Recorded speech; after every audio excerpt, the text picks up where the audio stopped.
How do I know that my rates are defensible? The first thing you should think about is how well documented they are. The second one is they have to be reasonable. Typically, it's defined as what makes sense to a common sense person. The third thing, you should be generally following industry standards. That's AWWA and WEF on the sewer side. Those general practices will keep you in the right calculation methodology for the rates.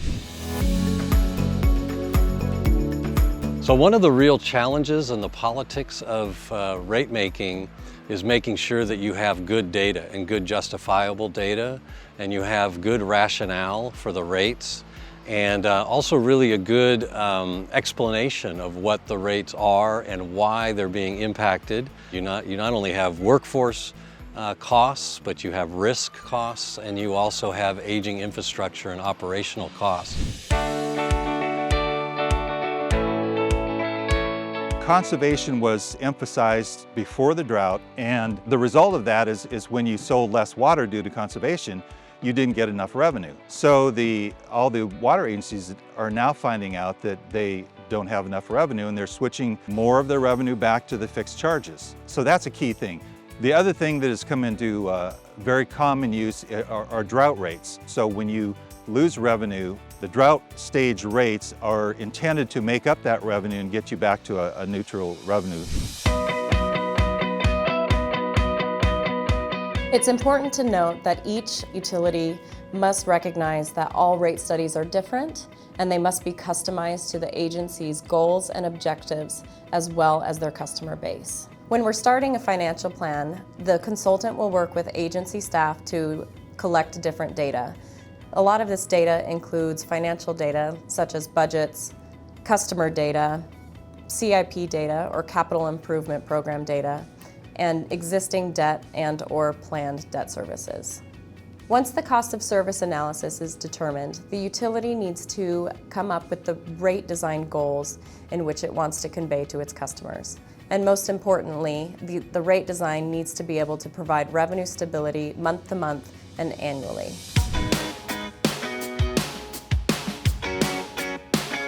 Obviously, the drought has had a lot of impact on rate design. Despite the state's guidelines and their strong preference for collecting 70% of rate revenue through volumetric charges, that's always been what they've been pushing for. Costs are really in the other direction. It's more 70 to 80% fixed costs with some exceptions.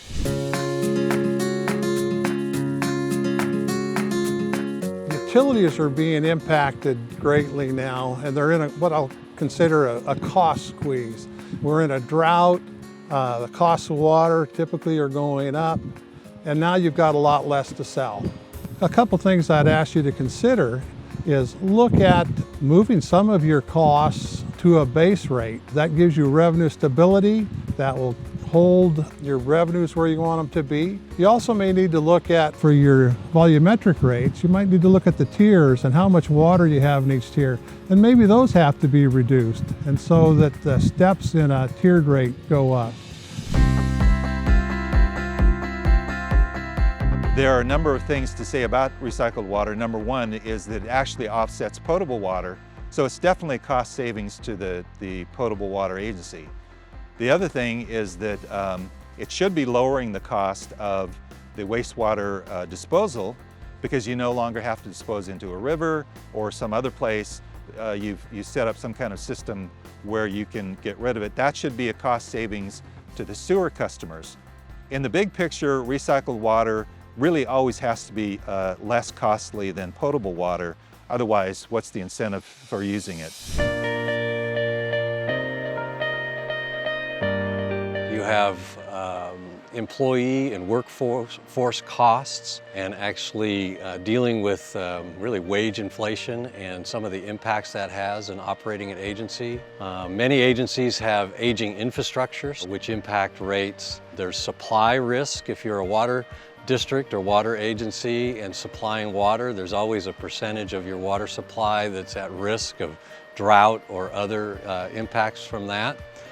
There's also the risk of regulatory changes and updates and The cost of complying with those also really impact the rates, but also impact the ability for an agency to plan into the future.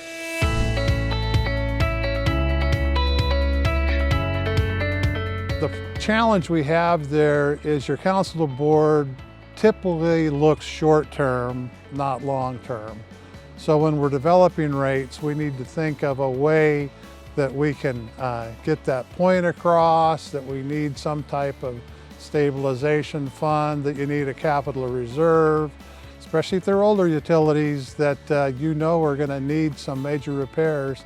Putting those off when they catch up to you can cause some real consequences for a utility.